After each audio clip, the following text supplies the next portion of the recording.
deux questions, une générale et une plus précise. Alors d'abord, à la lecture de l'enquête publique, j'ai été étonné du nombre de personnes qui ont répondu, parce que c'est quand même...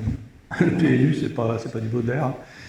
Donc ça intéresse les gens malgré l'aridité.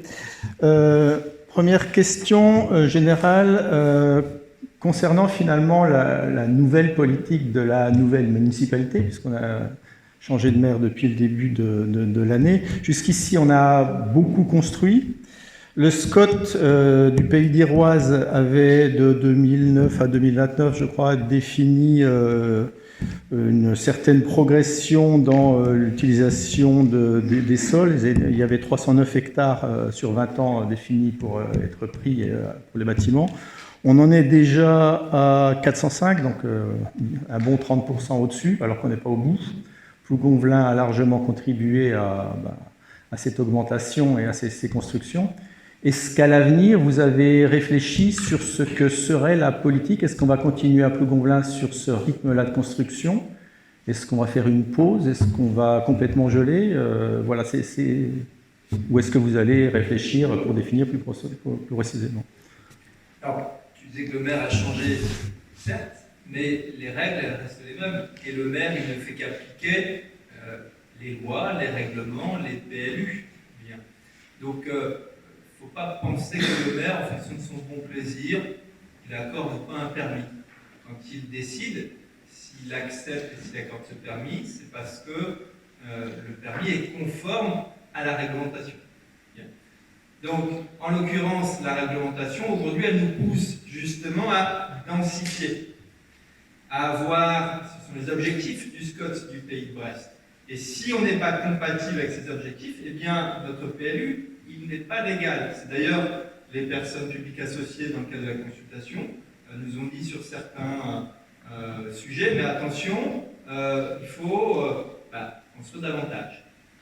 Donc, si tu veux, le maire, en réalité, il ne fait pas ce qu'il veut, il est tenu, et c'est heureux au demeurant, de respecter les règles. Et moi, les règles, je les respecte auparavant. Et si tu voulais préciser. Oui, je vais juste dire qu'au PLU de 2018, on avait quand même enlevé plus de 13 hectares de terrains constructibles pour respecter les zones agricoles, justement, donc des terrains qui sont importants pour les agriculteurs.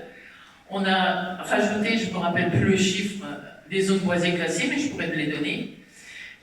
En grosse quantité. Là, on est en train de travailler sur les zones humides. On enlève des secteurs à la construction, justement pour voir les continuités écologiques. Donc je pense que là, on fait le tout. Par contre, la densification, on ne peut pas y louper. Là, à l'heure actuelle, le SCOT, sur certains secteurs, on était à 10-12 maisons à l'hectare. Le SCOT nous a demandé, et ce sera la révision prochaine, on va faire une modification numéro 2 pour se remettre avec le SCOT, là, de passer au minimum à 15 maisons à l'hectare et dans le bourg à 25 maisons à l'hectare. À l'heure actuelle, dans le bourg, on est à 20 maisons à l'hectare. Donc, on n'a pas tellement le choix. Les terrains qui étaient... on avait l'habitude à une certaine époque de 1000-1200 mètres carrés, sont passés à 800, 600 et à l'heure actuelle, c'est entre 400 et 500 mètres carrés. Là, ce qui m'interpelle surtout, c'est que le SCOT, les objectifs ont déjà été dépassés de plus de 30%, quoi. Donc, le SCOT va définir en fin de compte le pourcentage de construction de toutes les personnes dans la communauté de communes. Pour l'instant, la commune de Plougonvelin, on avait 28 maisons par an. Donc, à l'heure actuelle, on n'a pas dépassé notre quota. On est à peu près à 28-29. On est en train de regarder justement en préparant cette modification et la prochaine. Donc, dans les objectifs du SCOT, on est toujours bon. Ben oui, mais il y a un peu ping-pong entre l'objectif général de tout le Pays d'Iroise qui est largement dépassé, et nous, on dit qu'on va continuer parce que, nous semble-t-il, on n'a pas encore dépassé, mais on contribue à la dérive de ce truc. Ça ne sert à rien de faire un SCOT si chacun à la... c'est pas ça. En fin de compte, on a un PLU avec des zones constructibles. À partir du moment où les zones sont constructibles, à partir du moment où on a un permis, on doit respecter les règles imposées par le SCOT. Jusqu'à présent, quand on est passé en contrôle de légalité, on a toujours passé le contrôle de légalité. Et c'est à chaque fois qu'on refuse un permis ou qu'on a un souci qu'on passe au tribunal, au tribunal administratif. Donc dès que le terrain est constructible, ben, c'est évident qu'on est obligé de prendre en compte la constructibilité de ce terrain-là. Donc après, l'agglomération, elle existe, elle est telle quelle, il reste des dents creuses. Ces dents creuses, ben, elles sont constructibles. Je pense que tu serais propriétaire du terrain et puis que il est constructible et puis que le maire te dit « Ah ben non, là on a terminé, ben, on donne pas tu serais pas très content et tu nous amènerais au tribunal administratif. » Je pense que ce serait ça. J'entends bien, mais je note quand même qu'il y a quelque chose qui ne va pas entre l'objectif tel qu'il a été fixé, qui est déjà dépassé et qu'on ne peut pas arrêter, quoi. Enfin, je ne dis pas que c'est de la faute de Plougonvelin et que c'est la faute de nous, quoi. Mais je note qu'il y a quelque chose qui ne va pas, clairement. Bon, alors sur ma deuxième question qui est plus précise, alors j'ai pas travaillé tout seul sur quand on a envoyé les questions, mais à la lecture, ça concerne les bâtiments, le changement de destination des bâtiments. Donc on avait été très surpris qu'il y ait tant de bâtiments qui changent qui soient interdits de changement de destination. J'ai vu que le préfet aussi avait réagi sur ce point-là, pas forcément pour les mêmes points, mais c'était sur ce point-là. Et donc, on s'était demandé si cette interdiction n'était pas en fait une facilitation. Avec un raisonnement un peu bizarre, c'est que du moment qu'on ne demandait pas, qu'il n'y avait pas de demande à faire pour le changement de destination, les gens qui le faisaient quand même n'étaient pas retoqués à ce niveau-là, et puis qu'ils pouvaient régulariser plus tard. Donc ça, c'était notre question de départ. On a peut-être l'esprit un peu mal tourné. Mais la réponse qui a été fournie dans la synthèse, alors je ne sais pas qui l'a rédigée, va complètement dans ce sens-là. C'est-à-dire qu'au départ, on interdit, et je lis, les changements de destination ne seront définitivement autorisés, c'est-à-dire qu'il y a quelque chose qui est interdit et temporairement autorisé, que lors du dépôt d'un permis de construire avec avis conforme de la CDPENAF sur le projet présenté, avec toutes les informations complémentaires qui seront réalisées à ce moment-là. Donc finalement, le permis de construire, qui est un élément légal d'urbanisme et qui n'a pas de lien direct avec le changement de destination, valide un truc qui est à l'origine illégal. C'est ce qui est écrit. Non, je t'arrête. En fait, si tu veux, tu as une crèche chez toi. Tu habites en zone agricole, tu as une crèche. Tu as le droit de la rénover, mais tu n'as pas le droit, si elle est crèche, de la transformer en habitation.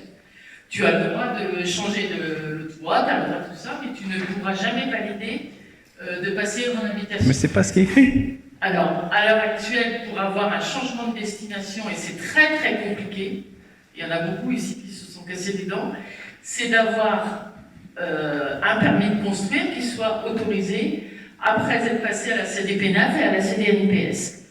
Donc c'est pas possible autrement. Oui, mais là, c'est pas ce qui est écrit. Ah non, ça je te le dis. Ah ben là, je peux le relire. Les changements de destination ne seront définitivement autorisés. Or, on parle d'un truc qui n'est pas autorisé. Comment est-ce qu'un truc qui n'est pas autorisé est temporairement autorisé ? Autorisés par permis de construire. Non, mais après, ils sont validés par un permis de construire. Ah ben tel que c'est réécrit là, si. C'est sûr que non. Enfin, pour moi, là, je ne peux pas voter ça. Et je me pose la question, si on le vote, de demander à qui de droit, le sens de ce que ça veut dire, quoi. Non, je te jure qu'à l'heure actuelle, parce que ça arrive quand même fréquemment, et bon, il y a des moments, c'est vrai qu'on trouve dommage aussi d'avoir des crèches. Oui, sur le fond, je ne suis pas contre. Qui ne servent à rien par rapport au patrimoine. Et à une époque, quand on allait en réunion du Pays de Bresse et du SCOT, beaucoup d'élus demandaient justement ce changement de destination en zone agricole, de façon à pouvoir restaurer et puis louer ce bâti.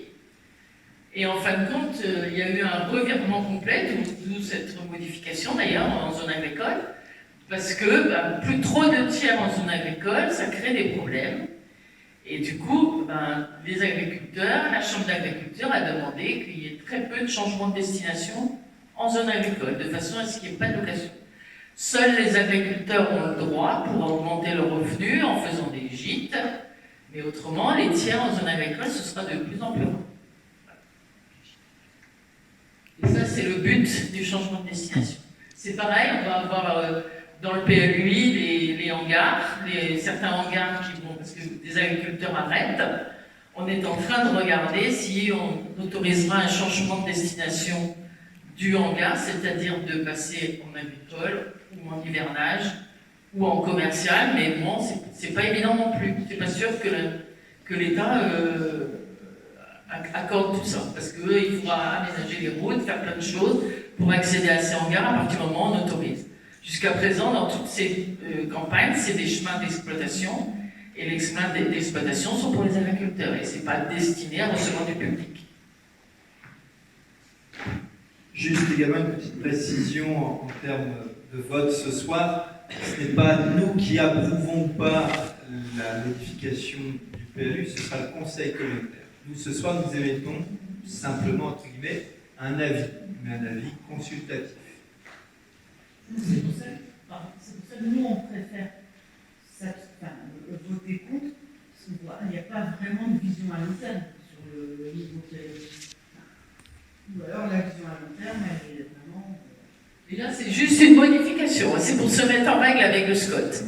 Donc c'est une modification simplifiée, on va être obligé de faire une deuxième pour justement suivre le SCOT qui évolue tout le temps, en attendant le PLUI. Le PLUI est en cours d'élaboration et il sera voté en 2024-25. Donc en attendant, pour pouvoir... Parce que comme on est en recours très souvent pour des permis, si on n'est pas en compatibilité avec le SCOT, ben à ce moment-là, on n'est pas bon quand on est au terrain. Donc c'est pour ça qu'on est obligé de faire ces révisions. Et ce n'est pas une révision de PLU, hein. Loin de là.